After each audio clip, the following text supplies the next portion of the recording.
if you talk to people who do a job, one of the biggest things that anybody will complain about, from the staff in my local pub to people in my own department, including sometimes myself, is this idea that whoever's making these rules for us doesn't understand what we actually have to deal with and what it's actually like to do this job. When we're actually in the process of doing something, we gain an understanding that we don't get when we look at it from a more distant perspective. The state needs to recognize that it doesn't know everything. And when it imposes its sort of simple rules, it won't necessarily have the effect that it's seeking to have. Welcome to the Work for Humans podcast. This is Dart Lindsley. William Hurst is all too familiar with the disasters that have resulted from tops-down governance. In his decades of fieldwork in China and Indonesia, he's documented firsthand the chaos that can ensue when decision-makers remain isolated from the realities of life on the ground. In this episode, Bill and I explore how companies experience the same kinds of problems that governments face when they try to optimize complex systems for narrow outcomes. Bill is the Chong Professor of Chinese Development at Cambridge, where his research focuses on Chinese and Indonesian politics. Prior to Cambridge, Bill spent 8 years at Northwestern University, where he served as a professor of political science. I've often thought that a collaboration between the fields of business management and the field of political science was long overdue, because both fields work to organize large groups of people towards common goals, and both fields have experienced remarkable triumphs and disastrous failures. So I wanted to have Bill on the show to explore the connection and to hear his thoughts on the future of people management and our rapidly changing world from the perspective of a political scientist. Just a heads up, about halfway through the interview, we take a pretty extensive detour into Chinese politics from which we never really return, because I found Bill's insights so fascinating, and actually, I found them quite relevant to those of us who think about global talent. I hope you find the conversation both interesting and useful. Please let me know what you thought of this episode by emailing me at dartlindsley@gmail.com. I'd love to hear from you, and if you're interested in exploring more topics like this one.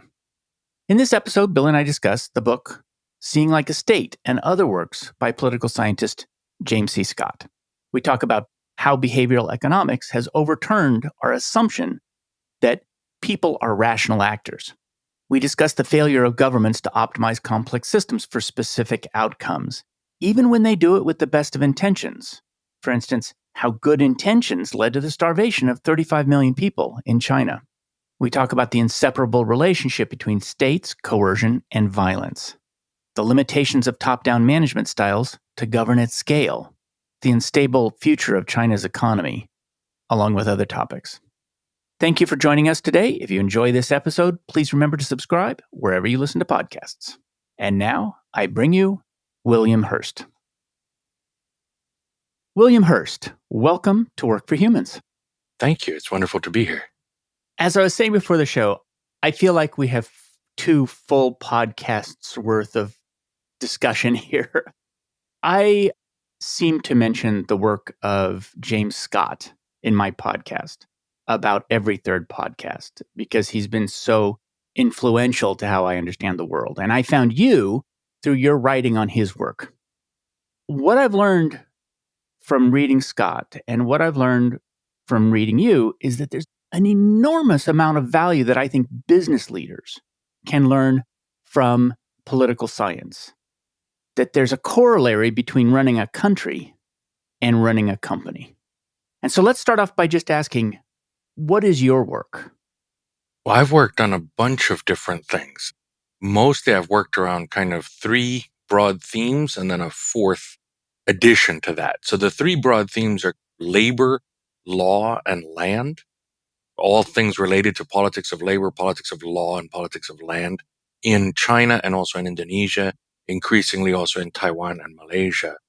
What I've also started to look at a lot as kind of a separate area from that is international relations of China and of sort of the Asia-Pacific region more broadly. That's what I've been looking at, mainly through what you could call qualitative or historical methods. So mostly through in-depth on-the-ground field work, observations, interviews, not quite on the level of what an anthropologist would call participant observation, but sort of extended conversations is more what I would think of it as, what you might call a focused interviews in iterative forms, as well as then document-based research, archival research, and so on. That's mainly where I've come from on this. And what ties all this together is, I think, looking at the politics of institutions as opposed to the politics of individual leaders. Institutions as a kind of social facts, and also institutions as rules and guidelines that structure social, political, or economic behavior. And how does the work of James Scott relate to your work? Well, I like to think in lots of ways. Scott was one of the first major political scientists who I encountered when I started getting into the field about 30 years ago.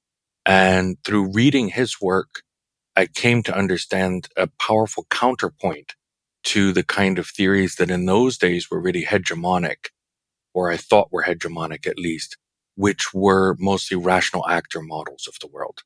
So the kind of classic, often game theoretic models coming originally out of economics, but also very pervasive in political science and even some parts of sociology, that assume that we can essentially reduce all actors to individuals methodologically, a kind of methodological individualism, even if we're talking about countries or large institutions, that they behave as if they were individual human beings, and that human beings also individually do behave this way, which is to have consistent preferences in any circumstance. And then based on what information they're able to glean or think they know from the situation, they will seek to maximize those preferences.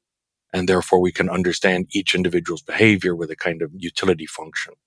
Now, even in economics, more recently, strands of economics like behavioral economics have tried to relax some of those assumptions, particularly around constant preferences or even around the ability of individuals to interpret the information accurately.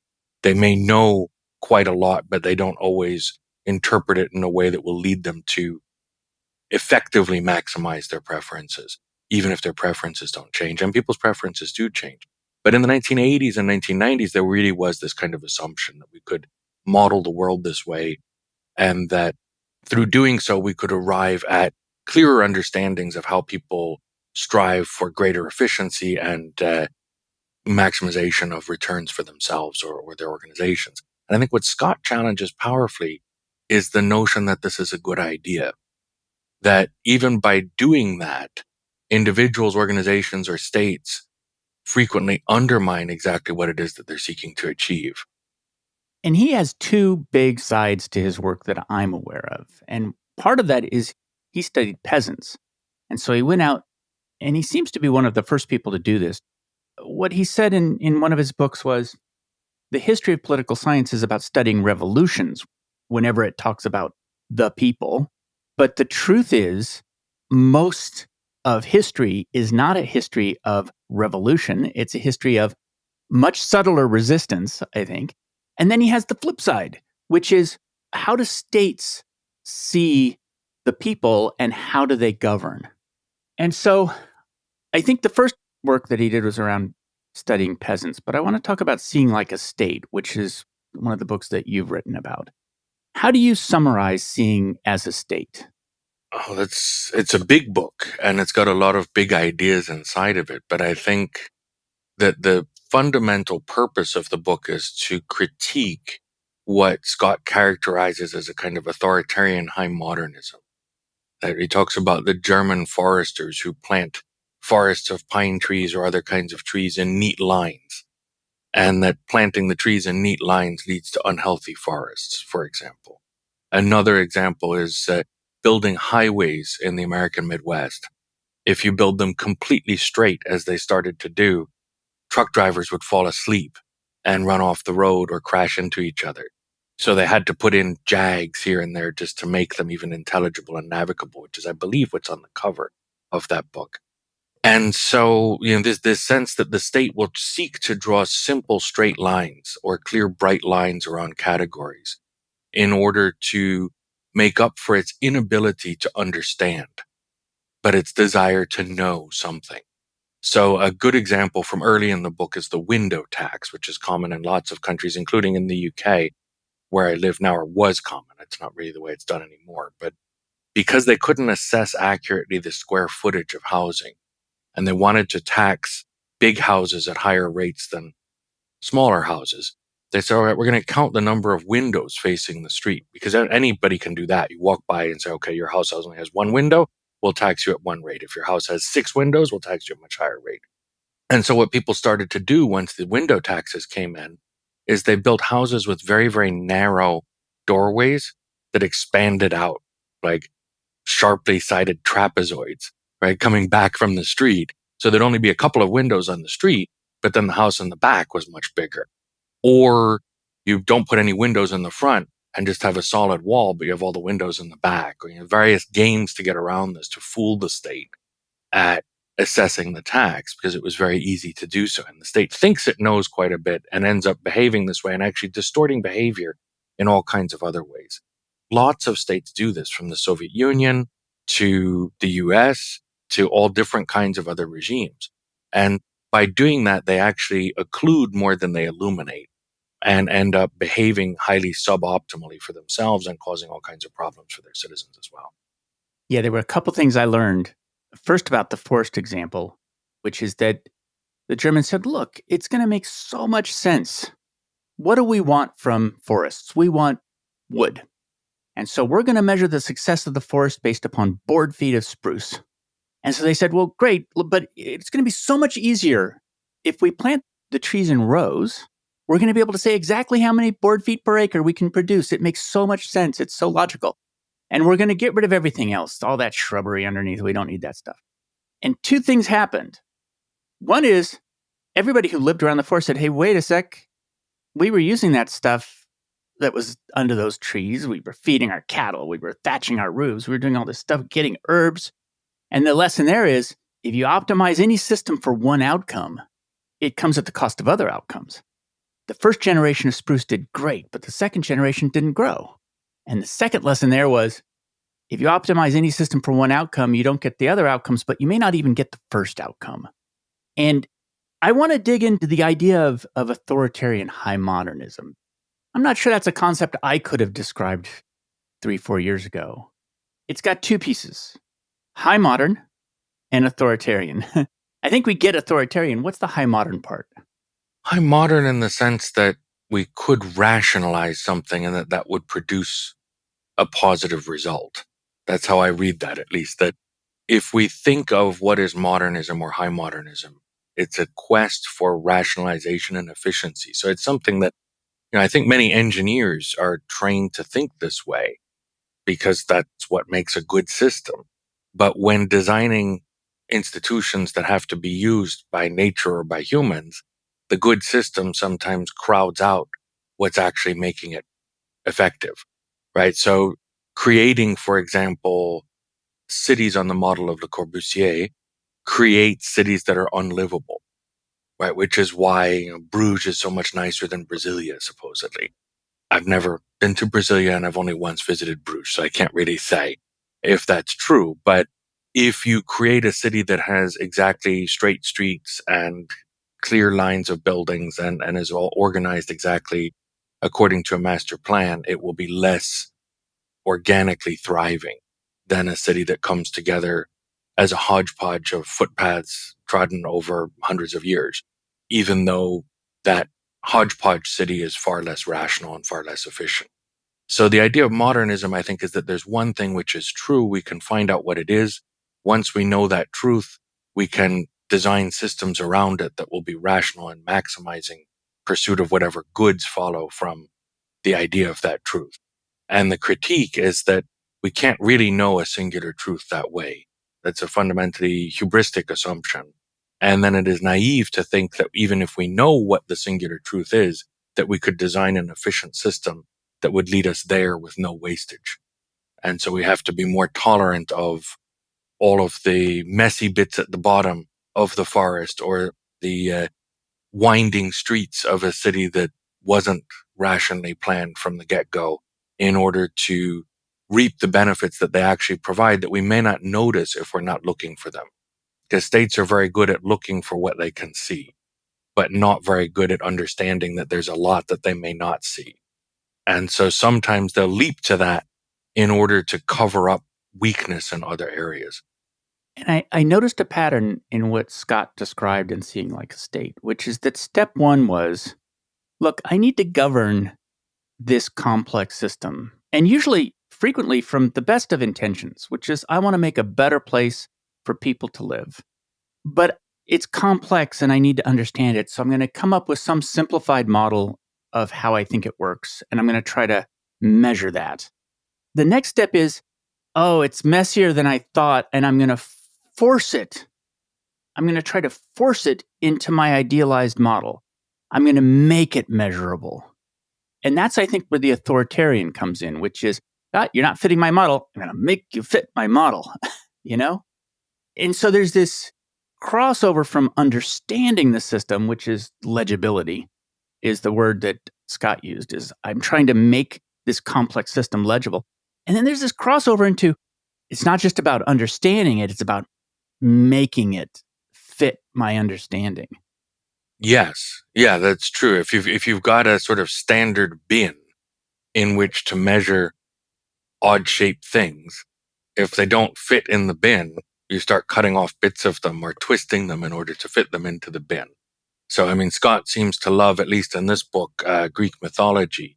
And the character that therefore comes to mind is Procrustes, in the sense that travelers would meet him along the road and ask to stay in his little lodge. And if you wanted to stay in his lodge, you had to fit in his bed. And if you didn't fit in the bed, if you're too short, he'd stretch you. If you're too tall, he'd cut your legs off. If you're too fat, you'd get trimmed on the sides. If you're too thin, you'd get stretched out to the sides.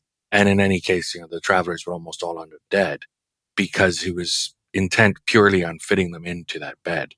And in the same way, an authoritarian high modernist state will design the bright lines of the categories and the straight contours of the system. And if you don't fit within that, you'll be shaven down in order to make it fit. Now I'm going to tie that to work. Since this is a podcast about work, I'm going to talk about how companies do that, which is the company's complex, especially if it's big. And we need to understand what's going on in there. So we create job codes and role descriptions. And we say, here's a role description. It's necessarily overbroad because I can't understand the true complexity. So I'm going to make large categories. And then these large categories, I'm going to tell people, look, your performance is going to be measured based upon how well you work inside that category, inside that job role.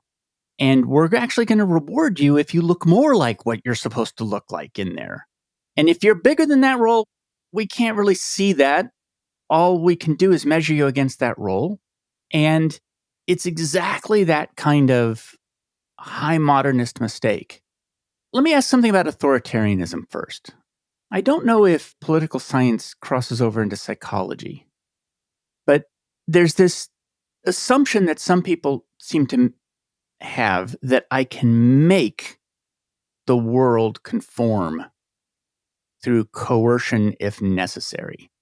As we're recording this, Musk has taken over Twitter and is doing these sorts of things, which is trying to force it into a particular shape. I guess my question is, why is that so tempting? But maybe that's not the realm of political science. Well, I think if we consider the most basic definition of what a state is, any kind of state, democracy, authoritarian, anything else, a state is some kind of an institution that has a monopoly on the legitimate use of violence or coercion within some defined territory or over some set of people. Even if we imagine a kind of idealized democracy where everyone has exactly equal rights and equal freedom and the state is not overbearing, so what we could conceive of as civil liberties in a very liberal sense are completely protected, there still is two aspects of the state actually, which would involve violence or coercion. One of those is war. If another state attacks us, even if we're living in the perfect sort of libertarian democracy, another state attacks us, our state, we hope, is going to use violence to repel that attack. And that would be a kind of violent, coercive action of the state, even in this perfect realm. The other is criminal law. So if someone engages in an infraction of whatever we decide are the criminal rules, that they've committed a crime according to whatever the rules we've set for that are, that person will have their rights restricted coercively in some way. Right now, that might mean they're not allowed to do something, and if they try to do that, they'll be stopped. It might mean they're incarcerated in some sort of form, or it might even mean that they're physically harmed or even killed in some way, depending on what the rules and punishments we've set up are. So any kind of a state is almost by nature going to be coercive and violent in at least some forms. And this is actually where I have some slight departure or disagreement with some of what Jim Scott argues, and that I think he sometimes undervalues the coercive capacity of states, in that if you're a vulnerable person, there are times where you might want the state to protect you from your neighbors. If you're a member of a vulnerable group or minority in an otherwise completely free and open libertarian democracy, you want to know that the state will prevent you from just being run over by the majority. And that can require coercion to sort of prevent the majority from doing that.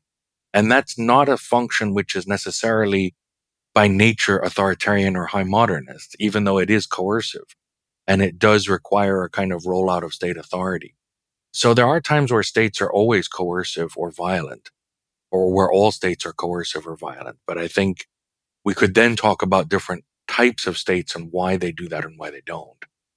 Can you describe the difference between, and I'm going to mispronounce this probably because it has an accent over the E, metis and dolos? Oh, yeah. I mean, I'm not an expert on Greek mythology, really. It would be better to have a classicist comment on this truly. But Metis is, I believe, the mother of Athena, if I'm not mistaken.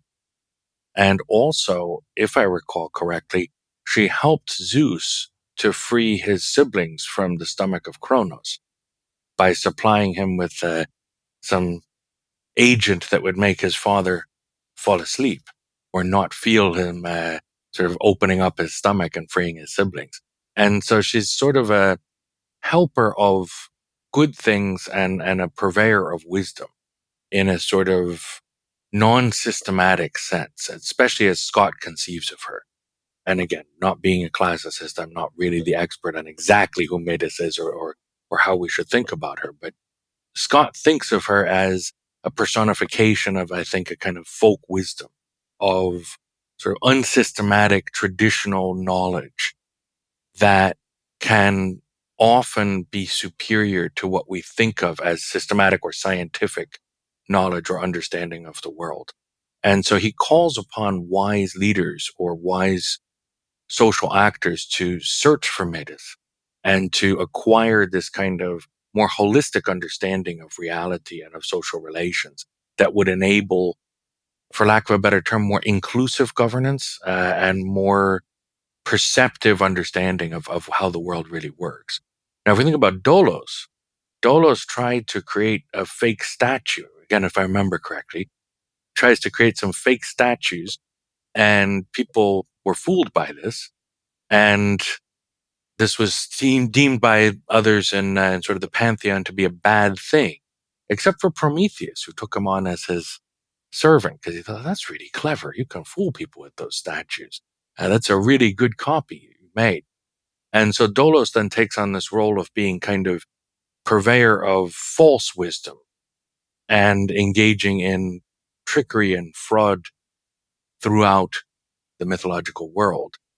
The point I was trying to get at in that little essay I wrote about Scott's book is that we could go out looking for Metis and get fooled by Dolos and end up actually taking on the position not of purveying real wisdom about the world, but of, in fact, engaging in a kind of shysterism without even necessarily knowing it. And so it's difficult to do what Scott advises rather than easy. At least authoritarian high modernism, we can have a rule book by definition, right? We can have a set of procedures that we follow. We know how to do it and do it potentially extremely efficiently. But if we decide we don't want to do that, it's harder to know where to go and it's easier to get sidetracked or fall into pitfalls. Yeah. A lot of what I get in the description of metis is the idea that there's a lot of embodied wisdom in how things are working today. that is very detailed and it's held by the actors and it's down on the ground level. And Scott puts a lot of faith in that high modernism is going to disrupt that. But your point is if you let it rain, sometimes metis is harmful to certain populations, or it's corrupt, or it's chaotic, or it's not a perfect Eden either. No, I mean, there are plenty of scenarios in which we can imagine a traditional society that's very, very close to I mean, I think the point about sort of down in the ground or up much further from it is a good one, but another way to conceive of it is sort of experience near versus experience distant, right? That there's a value in listening to the people who are actually doing something and working with this every day. Inevitably, I mean, if we go back to the sort of work analogy, if you talk to people who do a job, one of the biggest things that anybody will complain about, from the staff in my local pub to the railway workers on the train I took the other day to people in my own department, including sometimes myself, is this idea that whoever's making these rules for us doesn't understand what we actually have to deal with and what it's actually like to do this job, right? That, when we're actually in the process of doing something, we gain an understanding that we don't get when we look at it from a more distant perspective. And I think that's a big part of what Scott is calling for, is that the state needs to recognize that it doesn't know everything. And that if it walks into the pub or gets on the train or walks in the hallway of the department, it's not going to get sufficiently clear understanding of what's really going on. And when it imposes its sort of simple rules, it won't necessarily have the effect that it's seeking to have. Whereas the other point I would make is that sometimes what's really going on isn't the best way to do things.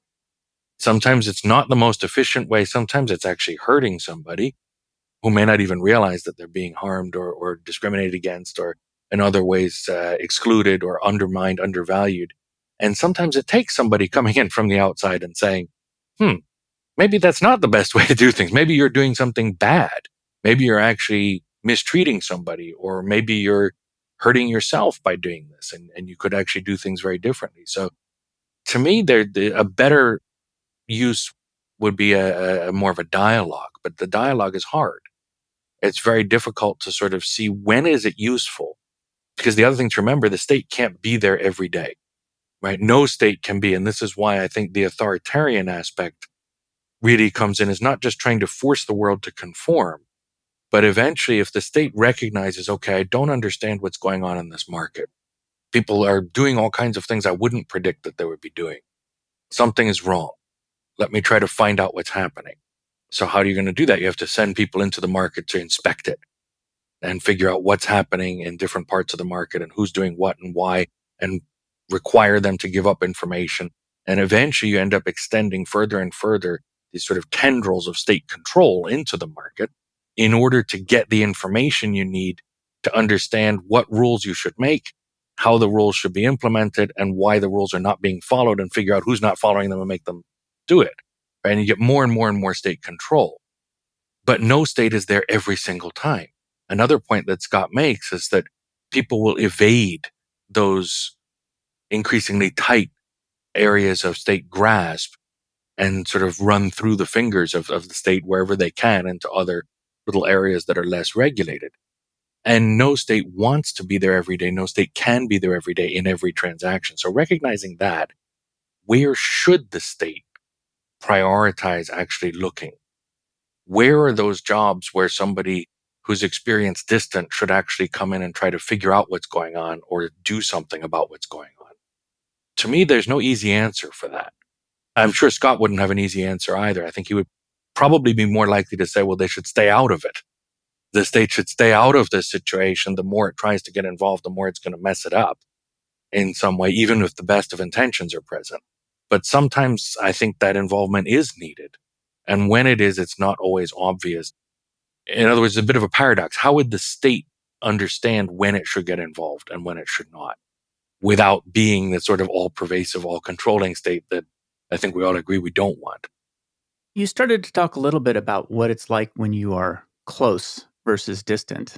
And the distant actor comes in and starts to affect your world. One of Scott's other book was Weapons of the Weak, and he has a couple of others, which I have here on the shelf, but I can't remember their name off the top of my head. There's the moral economy of the peasant and against the grain. Yeah, hidden transcripts. There's a whole bunch of work around what it's like there. And what are the forms of resistance that are available to those being affected from above? Well, there's lots. I mean, you can try to avoid the attention of the state, right? Or of who's ever looking from above. You can run away. You can stand up and resist directly and face the music of whatever consequences might be imposed. But the one I think that Scott is really kind of obsessed with throughout all of his work, and that I think is really common the more authoritarian a system we look at. I mean, it's absolutely pervasive in Chinese politics, for example, is what we could call feigned compliance, right? This idea that you do what it is that's necessary to check the right boxes according to the job description or the key performance indicators or whatever it is that's being measured, right? You do what's necessary to have a satisfactory measurement on those dimensions. And then you do whatever you can outside of that to undermine what it is that's being measured or what it is you're being asked to do in a way that lets you resist what the state is, or the state or whoever is in a position of authority is trying to get you to do without them seeing it, or maybe they do see it, but because they've laid out the rules of how this is going to be measured and judged, they can see what you're doing, but they can't do anything to you for it.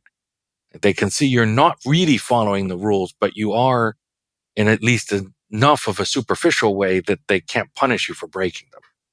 Can you give an example of that?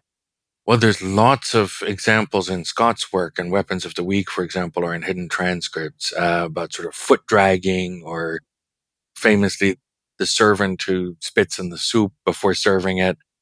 And then sometimes the question to me is, if the person in authority doesn't see it, right? If the person who then eats the soup didn't see that you spat in it before you served it to him or her, does it matter? Is that really resistance? Or is that just for your own kind of sense of fulfillment that you did something that you feel was subversive? But other examples that I could draw on from what I've seen, let's say that the state tells the lower official that you have to make absolutely sure that certain resources are deployed to finish a certain project. You might do that, but you might do it in a way that you put only the minimum resources into that project, or you finish the project, but this doesn't really work, right? So it could be, you have to build the building and they're going to look at the outside of the building. So you build the building, but you don't finish the inside and you spend the other resources on something else. Or, you have to get everyone to pay a certain fee. So you get everyone to pay that fee, and then you go and you create a benefit on the back end that pays back that fee and more to all the people who paid it. You might do something like that in response to being measured on something. I can't think off the top of my head of other examples, but there are lots and lots. It's interesting because I think a lot of those things can be sort of seen as pursuing a different objective than what the state has. And let me explain what I think that is, which is that the idea is, hey, we're trying to do something for the greater good. That's what the state's thinking. And the people are thinking, no, I want to do something selfish. But what I find is that frequently what the governance of a corporation wants is they're saying, look, do these things. And I'm saying, or people I know, yeah, no, it's me, which is that they're saying do A. And I'm like, yes, I agree with A, but B and C are also necessary for the good of all, for the good of the whole. You can't see B and C, or you don't value B and C. But I think if we just do A, it's not the best thing for the company. And so I'm going to sandbag a little. I'm going to tell you it's going to take all of my resources to do A, but I'm going to hide some resources so I can do B and C because that's the best thing for the company.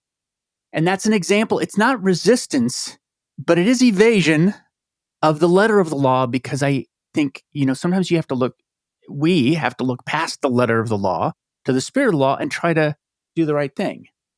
So it's not necessarily even resistance. In that sense, in the example you just gave, which I think is a really good way of thinking about some aspects of this, at least, it's not really about resistance at all. It's about saving the state or the authority from its own sort of best actions, right? Saving from itself, because the people above are kind of being too clever by half in thinking they know what's needed and saying, we really want A and only A because we only understand A.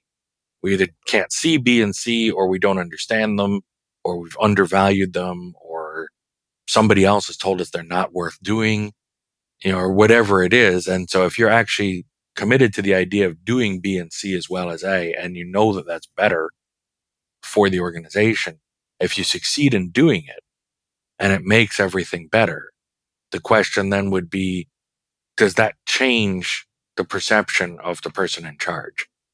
Whoever said originally do A, do they get it after you've done B and C? No, generally, it takes a long time anyway. I mean, often not, I'd say. And I think there's a related idea here that's worth discussing, which is the degree to which some political organizations have a tendency to concentrate power more completely centrally, and the dangers of that, which is that maintaining the balance of power between those who are close to the problem and those who are far from the problem. We were discussing earlier that there's this dialogue that needs to happen, but if it gets overbalanced in one direction, it seems like there's an enormous hazard. And maybe that's one of the most central things that a governing system needs to manage. Oh, I think absolutely. I mean, there's some extreme examples of that I can think of immediately, like the Great Leap Forward in China in the late 1950s, early 1960s, in which collectivization of agriculture was pushed from the top down. And then the idea was that this would lead to economies of scale and much greater efficiency of agricultural production. And local authorities then started reporting that it was doing so. Right? They started saying that, yes, of course, this is a great success. We're growing much more, and we're very happy with this program. And in some cases, they actually were doing better than they'd been doing before, but they overclaimed. And when they overclaimed, and in some cases, they were actually doing much worse, but when they overclaimed, what that meant is that the center believed them and said, okay, if you're producing 50, 60% more, then you need to give us at least 50, 60% more of your yield to distribute through the state planning system in the center. And they would do so because, of course, that's what they're supposed to do, and that's the rule. And eventually, it came to a situation in which two problems occurred. Well, there are many problems, but two that were related specifically to this aspect.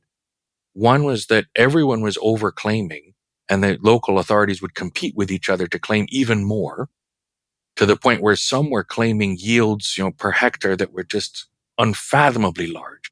No one ever could possibly grow that much food on that much land, no matter what. And so it became almost absurd, the figures that were being reported. And so what was being taken was everything, and then some. They'd say you're in arrears in giving the center its allocation of grain because you're reporting all this yield and you're not paying what you should be paying. And then the other thing that started to happen is that the central government and the central planning apparatus didn't have the capacity even to deal with what it was taking in, right? So all of this food was paid in, and it ended up rotting in granaries because they didn't have the capacity to move it around or do anything with it. And the end result, of course, is that 35 million people starved to death because all the food went into this system that couldn't process it, and it was taken in too large requisitions from local authorities that didn't have it. And the new processes that were imposed for supposedly improving yields often, sometimes they did work, but very often they didn't. And they actually reduced yields greatly or destroyed crops. And that's kind of a great tragedy, I think, of how this can occur, where all the information goes in one direction. And so really famously, about a year into this process, this went on for about 5 years. And about a year into the process, there was a central government conference called the Lushan Plenum. And at this conference, one of the top leaders in the Chinese Communist Party, who had been the top general during the Korean War and was a kind of national hero for having fought the United States to a stalemate. At least that's how he was portrayed and perceived. He wrote a letter to Mao Zedong and said, you need to understand this is really not working.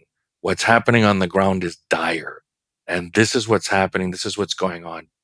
And Mao received the letter, and then he took it in front of the meeting of the Congress, and he said, we have somebody who is broken from the party center. This is a tantamount to treason. But if all of you are with him, that's fine. Send me away. I'll go back to the mountains and come back with a guerrilla army to defeat you all. And there was a big standoff, and the general who wrote the letter was pushed out. He'd been the Minister of Defense. He was pushed out of those positions. New people were appointed, a couple of whom later ended up leading the Cultural Revolution in about 6 or 7 years after that, or at least in playing very important leading roles in the Cultural Revolution. And the policy went on for another several years, and many, many more people died because of it. So when someone in the center doesn't get the information from the periphery and won't hear it when it does come, the results can really be disastrous. That's an extreme example of it. But it is something I can believe we'd see every day in a much smaller, lower stakes form all over the world. Yes. And in fact, wise, I've been in this business long enough. I have a rule: never admit to exceeding expectations. Because if you want to leave enough capacity to do B and C, not just A, if you do A times 10, people will want A times 10 next time, and it won't leave you any capacity to do B and C. That's like one of those sort of, I don't know exactly what to call it. People in this position like I'm in are doing it for the greater good. We may be wrong, right? We may be wrong about B and C, but that's a really interesting situation that they probably learned through those 5 years is, oh, stop saying we're exceeding capacity.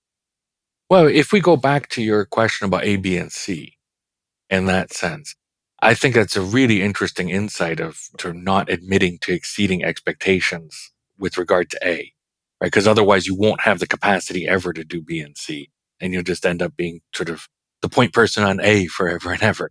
But wouldn't it be the ideal? And I think Scott would say it would be an ideal situation for all of us to sit down and have a kind of open conversation about A, B, C, and maybe D, E, and F, and what's really the best thing to be doing, and how does this really play out in different kinds of scenarios or situations. Is there any kind of an organization that does that, or any way that we could do that? The answer is yes. And the teams that I lead are often in the middle. We're often in the middle of trying to implement the larger purpose and doing that in partnership with people who are very close to the problem. And one of the things that you do is you bring those people together. By bringing them together and having them talk about it in a more general sense, you elevate them so that they can see it from at least halfway up the altitude of the larger body. But then they inform, they say, no, there's B and C here that we've got to think about. And everybody agrees. And you say, okay, I didn't know about B and C. And then what you try to do is you're essentially elevating, because everybody's stuck in their local problem space. But by elevating them up so that they can see the larger problem space, sometimes you can get everybody to understand that bigger picture and collaborate around it. But like you said, that's hard. That's very labor intensive to the point where my team exists to do it, you know? I want to start going into your work because there's this opportunity to talk about labor in China. And in fact, China is just unbelievably fascinating and often bewildering to me. Like I look at it and I can't understand it. What are the big trends that are going on today in labor in China? Wow, that's a big question, but Huge question, yeah, I know. yeah, right. I mean, I would say that the big story forever in terms of labor in China is fragmentation or segmentation of the labor market or of labor regimes. So I think in really broad brushstrokes, we see two different worlds of work in the Chinese political economy, one in the state sector and the other outside the state sector. Right. So inside that, most of my earlier research actually was on the state sector and the way that labor functioned inside of it. And I could talk a lot about that if you want, but I think what's actually more interesting today, and we can come back to the state sector because there is some interesting stuff there. But right today, what's really also interesting is in the non-state sector, we can see sort of at least two different kinds of employment worlds in that area. One for kind of white collar professionals who are urban residents, usually quite highly educated, very often fairly young, sort of young to middle aged, not very young.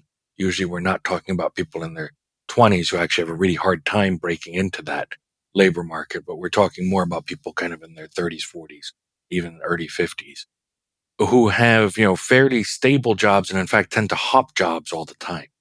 I mean, it's, I guess, the same kind of thing in some sectors in the US, but, people who will stay for 8 months, 9 months, 12 months, and then for 5% more money, hop to a different job, even though it's not really that much of an improvement, or that's not obviously much more of an improvement. Sometimes they won't even go back and negotiate with their former employer. They just hop jobs like that and keep going around. And then there's this other sort of lower tier world of the non-state sector, which is dominated by people who've migrated from rural areas into the cities. And that's, most manual labor jobs, many, many jobs in the service industries. And those people exist in a kind of semi-regulated market that when I've taught undergraduates about it, I often try to use the analogy of undocumented workers in the United States, that they're filling a lot of the same sorts of jobs and treated in many ways in similar fashion. They're not given full rights of citizenship in the city. They're very often discriminated against, looked down upon by their employers and others in the city. And because they don't have urban residency, they don't have claim to sort of the capacity to engage in formal work or formalized regulated work. And so they're not given basic labor protections. Now, the other big story around this, though, is that across the board, labor in China has become more expensive relative to other developing countries. And as the overall sort of population shrinks, and especially younger cohorts of people become smaller and smaller, it seems likely that this trend is not going to slow down. And in conjunction with that, we've seen all kinds of other issues in the Chinese economy since about 2010 that have led much of the engine of GDP growth, which has been export processing manufacturing, to move offshore to other countries. And so this story of outsourcing, not to China, but from China, I think is really the big story of a big section of labor studies with regard to China over the last decade or so. And so the manufacture of lots of lower value added goods that had been mainstays of the Chinese economy increasingly is moving to Southeast Asia, to South Asia, to East and Southern Africa, and to other places. So if we look at the markets for things like shoes and apparel, lower end sort of accessories for electronics, things like cell phone cases, all the other kinds of consumer goods, a lot of this is moving out of China and often still produced by Chinese contractors, right? So the way a lot of these things work, as I'm sure you know, is you'd have a brand that might be European or American or Japanese, and they would use intellectual property or designs from those countries often, or sometimes from Korea or Taiwan or other European or North American countries, and then usually contract with a Korean, Taiwanese, or Hong Kong intermediary, something like, say, for example, Foxconn is a famous example. It's not the only one by any means. There's hundreds of these, right? Who would then either set up factories themselves in China or work more commonly with Chinese subcontractors to actually do the production with components that might be sourced from other parts of China or from other countries anywhere in the world, right? And then it would be exported from China. It'll say made in China on it. But, famously, you've seen, I'm sure, those charts of the iPhone and how much is really coming from China and how much is coming from all these other different countries. That's common with everything. The shirt that I'm wearing now, I'm sure, is similarly sourced from all over the place, even though the label in the back of it says it was made in China. So that end stage final assembly or final production now is also moving out of China. And the Chinese subcontractor is now going to a subcontractor in countries for Vietnam, Indonesia, Philippines, Bangladesh for textiles in great amounts, Ethiopia, Lesotho, South Africa, all over the place. And this seems to be a new pattern. So just as we see a couple of problems in China, for example, that the economy is not growing fast enough to absorb new entrants into the labor market. This has been a worry for about 10 years, and it's really sort of coming to a head now. Just as that's happening, jobs are also disappearing at the lower end of the labor market overseas as more and more of this production is outsourced. And then, of course, the other sector of lower end employment that has great danger of declining is construction, because there's been this phenomenal construction boom for 30 years in China that might very well be coming to an end. But that's harder to predict, because the easiest response of the state to an economic slowdown is stimulus that will really boost construction. The particular kind of stimulus will boost construction and real estate development. So that will be possibly still ongoing. My brother was in China, and he said you could drive for miles seeing these high rises that you were completely transparent. They had nothing in them. They were just empty space. You know, it's interesting. It was Keynes who said, sometimes if you were just to take money and bury it underground in bottles and force people to dig it up to get it, that's enough to fuel the economy, right? It doesn't necessarily have to be productive in any way to actually sustain an economy. Well, that's true if what you're looking for is just boosting aggregate demand. Just boosting demand, if that's what you're after, yeah. But you can't do that forever, right? Because another insight from Keynes is that the economy is cyclical, right? And so you can't have an endless boom by constantly stimulating demand. There has to be some point at which boom recedes. Where you really should be stimulating demand is not in the boom, but in the bust, right? So during the Great Depression, it makes sense to pay people to dig deep ditches and then other people to fill them up again, right? And because just having people working and doing something will prevent this sort of death spiral of unemployment and reducing prices, unemployment, reducing, and lead to some greater prosperity. But if things are booming, you shouldn't keep doing that. Yeah, so it sounds like this is a huge story because, first of all, I was not aware of the outsourcing of labor from China. I was not aware of that. That's a new story to me. But also this sense that China is sort of building out farther and farther onto a ledge in a demographic situation where their economy is, as you said, it is not large enough to ingest new capacity of labor. Well, the other issue on construction and development and real estate is that a while ago, the government painted itself into a corner around this.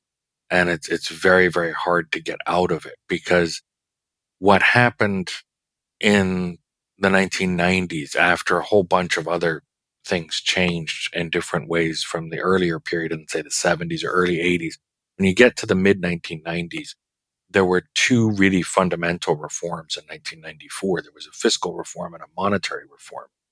And the monetary reform, people seldom talk about when they study Chinese politics, but it's actually vitally important because it made the renminbi convertible for the first time.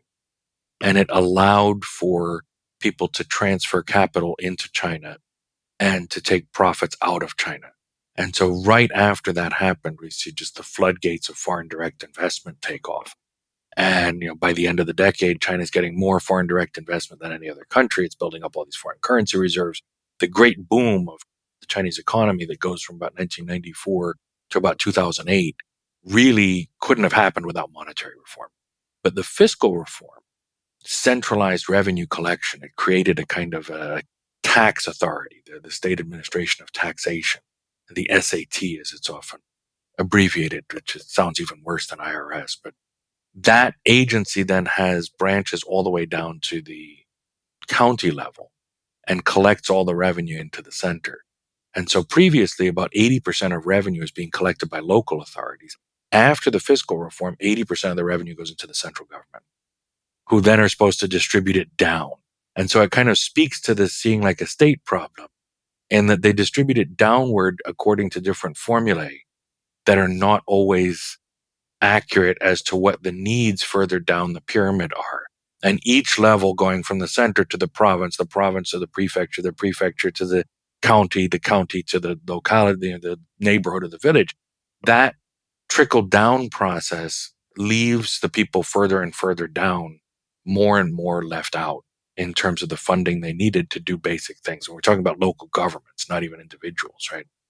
And then at the same time, what the state started to do is it started to pass legislation that said all local governments need to build paved roads out to a certain distance from the city. All local governments need to make sure the hospitals are up to snuff and that people can access medical care. All local governments need to make sure they're providing quality education for all children that live there. And these are not bad things, right? These are good things. All local governments should have covered sewers and clean water and all these kind of basic hygiene and public health and social benefits programs.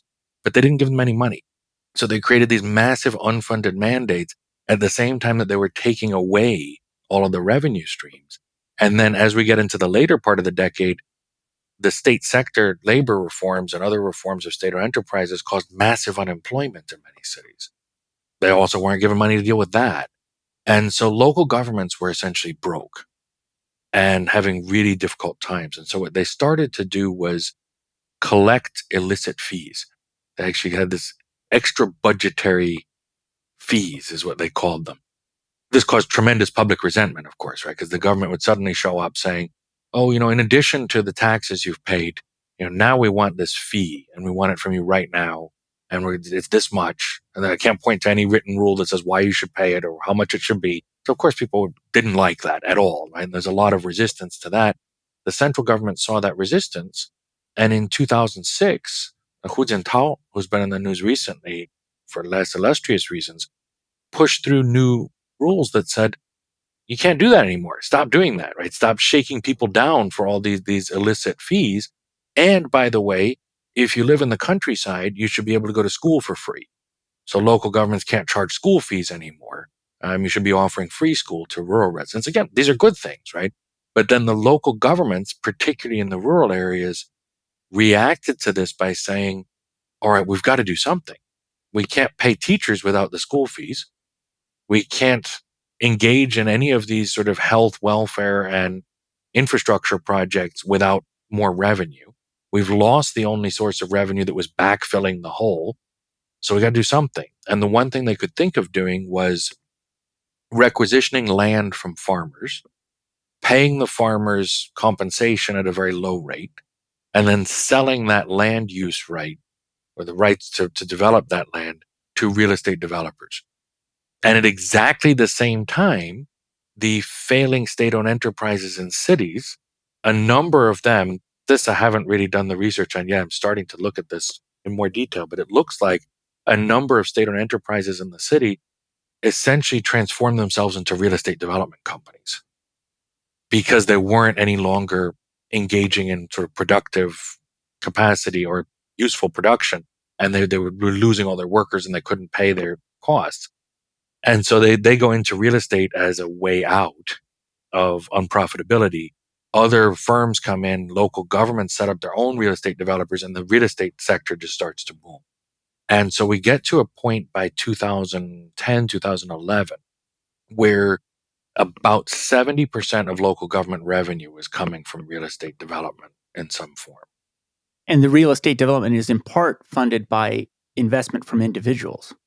Well, real estate development, the problem in terms of the funding is yes. So basically, when the two aspects are, you get about 70% of local government revenue comes from real estate development. About 65% of household wealth ends up in real estate by about that time. And the relevant comparator figure that I know of, and I'm not an expert on this aspect of economics by any means, is that if we look in the United States in 2006, there was a report from the Federal Reserve Bank of New York that warned of an impending crisis in real estate because 35% of American household wealth was in real estate.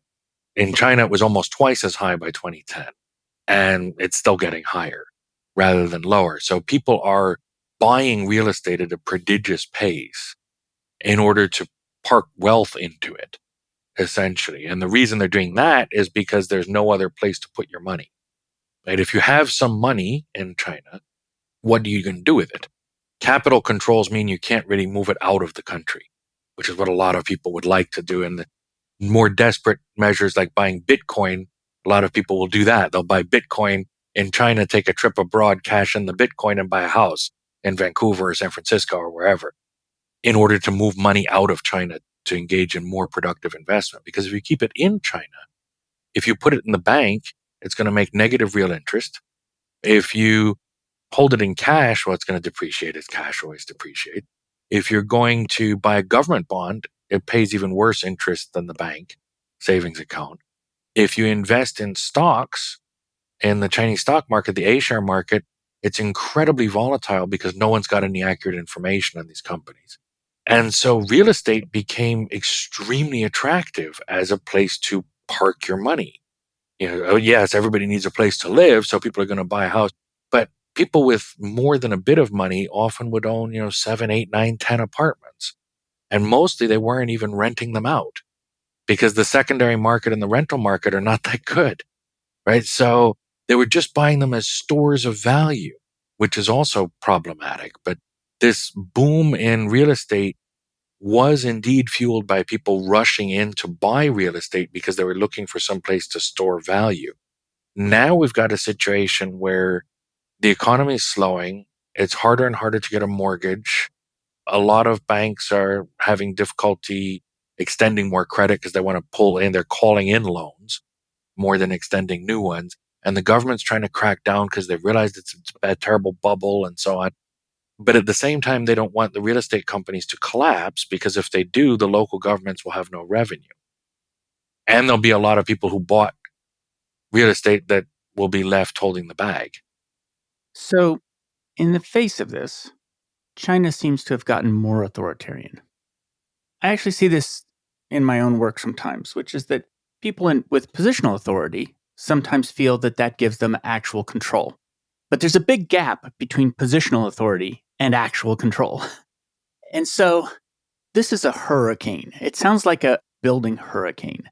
And it sounds like the instinct of the state in this particular case is to try to put its arms around that hurricane and control it. But there's a limit to that. And that seems to be the future story. Yeah, there's a huge limit to it, and there's a limit to the states. I mean, what I think is interesting in terms of Chinese politics in general when it comes to this, I mean, specifically in this instance, and then in more general terms, specifically in this instance, there's an instinct to want to control it, to want to rein in the bubble, to rein in the banks, to prevent, everything from exploding.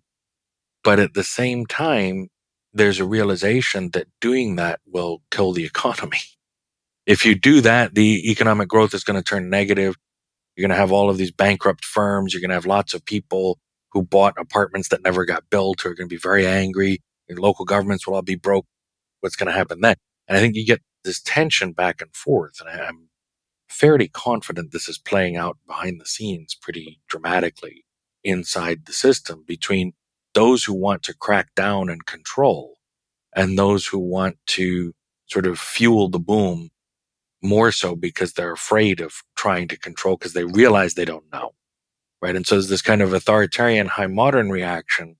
And then there's a different reaction, which isn't necessarily not authoritarian high modern, but it's sort of recognizing what the limits of information or capacity really are, even within that. And I think the more general formulation of this in Chinese politics is to say that, yes, things have been getting more authoritarian in many ways over about the last 15 years.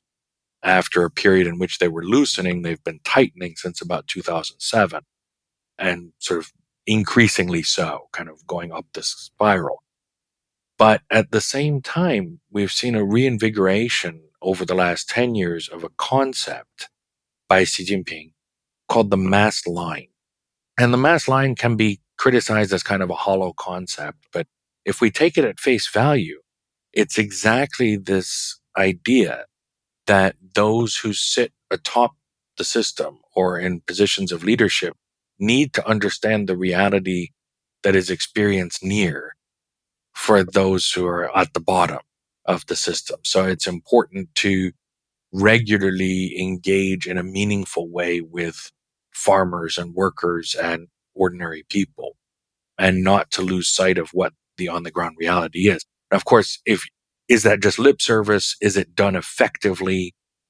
Can you be fooled when you're doing the inspection visit? Yes, of course. But I think it isn't just a facade. There is something behind that that is genuine. And it comes, I think, from an understanding that it is far too easy to lapse into patterns like the ones described in Seeing Like a State. And they don't want to do that. But this is their authoritarian method of coping with that is not always effective either. Yeah, that's very interesting.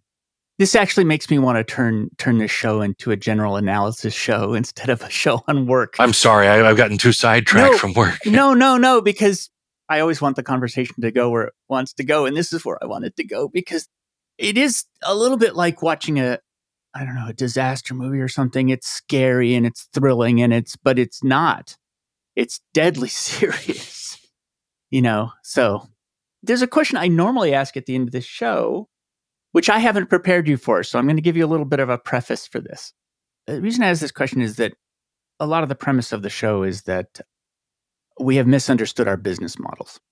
And in particular, what we've misunderstood is that employees are not an input to production, as normally framed, but are actually customers of enterprises. And from a business model perspective, that means you have, like a lot of businesses, have more than one customer. But I'm saying that all businesses have more than one customer, and one of them's people who work there at the company. And this has really not been the traditional way of thinking about workers. Workers are considered inputs to production. So because I believe that they are, I've been doing market research into what people want from work. Because if employees are customers, then work's a product. And it's a product that we're selling as companies to the workforce. Well, what are they buying is the question. And so at the end of the show, I ask a marketing question about work. And the question I usually ask at the end of the show is, what do you, Bill, hire your job to do for you? Your work hires you to do something for it. What do you hire it to do for you?